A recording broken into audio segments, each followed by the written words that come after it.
What's good, guys? It's Ilsun 4K, and thanks for joining me right now as we continue on with Happy Horror Days, a month-long celebration of horror movies that take place on or around Christmas here on my channel, ILTV, where if it's pop culture, you know it pops up here. And today we're looking at an absolute classic that literally has me going, holy shit, how have I never seen this before? Yes, this movie is called Christmas Evil, but sometimes it's also found under the name You Better Watch Out. So if you happen to be looking for either or title, this is in fact the same film. What's really crazy about this film is the fact that it sounds like a very cliche subject, a killer Santa Claus running around slaughtering people, something that's been done quite a lot. But this is one of the first movies that actually ever attempted this in 1980, and let me tell you something, it's really well done. This isn't like a one-dimensional slasher flick. This has like a multi-dimensional and multi-layer feel to the point where you almost understand why this gentleman snaps, loses it, and thinks that he might be Santa Claus and goes off killing people on Christmas Eve. Again, even crazier is the fact that this actually takes place in New Jersey, which is where I'm from, and if you know New Jersey, that doesn't sound too far-fetched at all. And the whole thing was filmed here too to top it off. So again, guys, make sure you like and subscribe to the channel as we take a look at this movie called The Christmas Evil, or maybe you'll find it under the other name, as I said, You Better Watch Out, as we take a look at it right here on Happy Horror Days on ILTV, where if it's pop culture, you know it pops up here.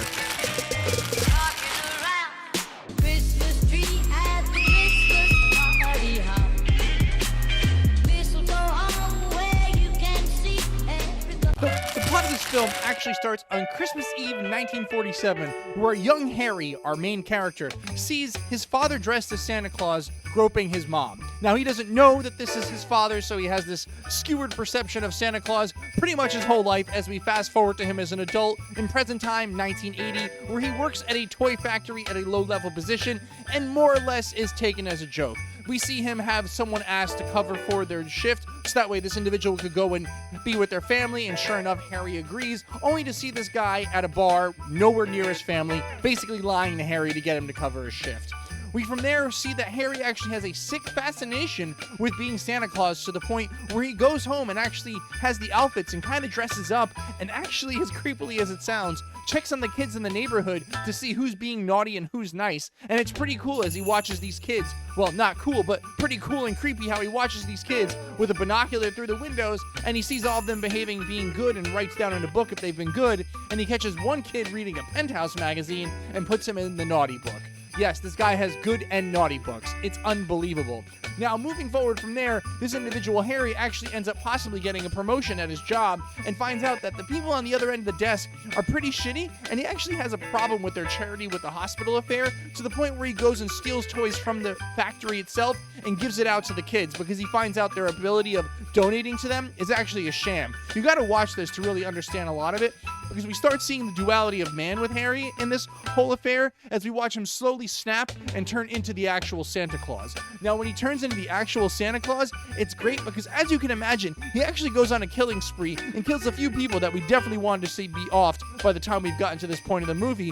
But the other crazy part is, as you heard me say, he's actually going out and committing good deeds and things for people and children by giving them gifts in this crazy, like I said, duality of man affair. Watching him slip into this Santa Claus is also just unbelievable. I mean, realistically speaking, I don't want to ruin the ending, but Harry also has a brother that's extremely concerned about him during this whole time because he's been missing all the holiday dinners, starting with Thanksgiving, and he's tied into the ending as well. But I'm telling you, you have to watch this movie just for the story so that way you could understand, and if you're even remotely thinking about watching it, say yes. Watch it now.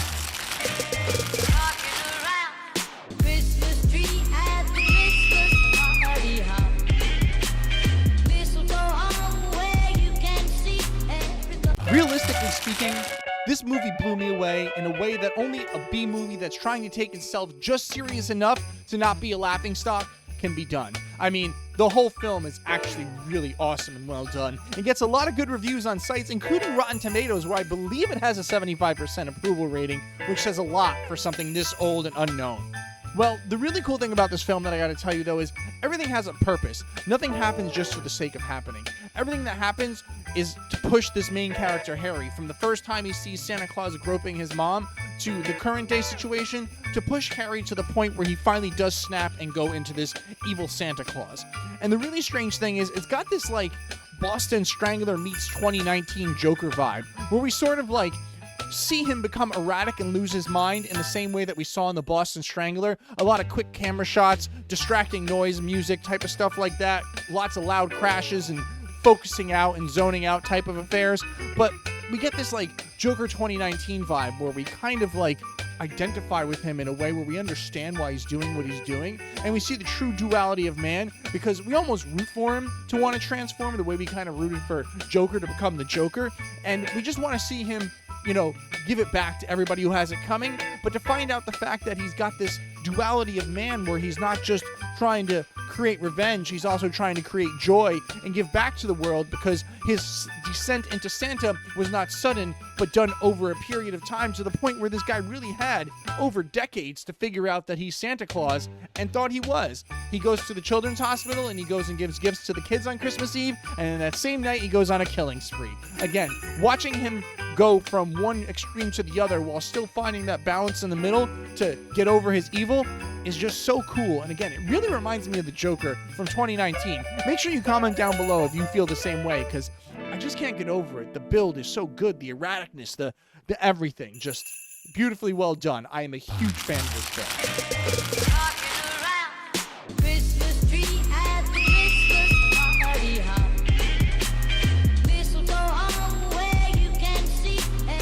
Now, as you've heard me say throughout this interview plenty, I'm really surprised I didn't find this film sooner.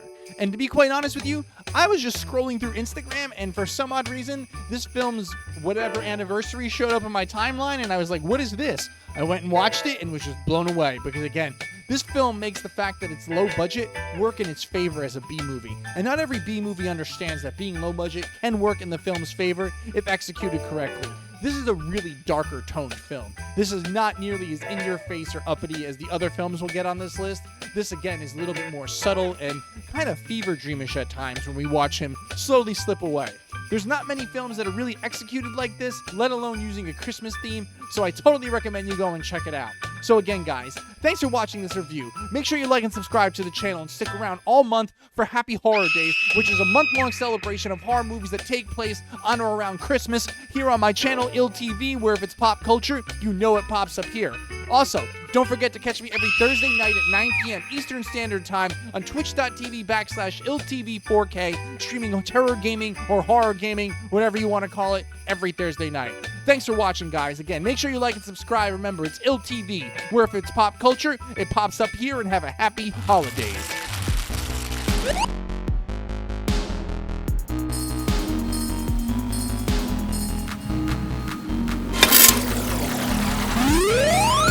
You're watching ILL-TV, where if it's pop culture, you know it pops up here.